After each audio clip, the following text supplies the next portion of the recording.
En realidad es falso. El ronquido no es manifestación de un buen dormir.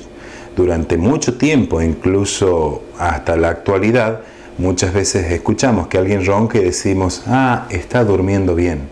Y en realidad cuando está roncando está manifestando una obstrucción de la vía aérea alta que lleva una vibración, y eso muchas veces está relacionado a los trastornos respiratorios del sueño, como las apneas del sueño.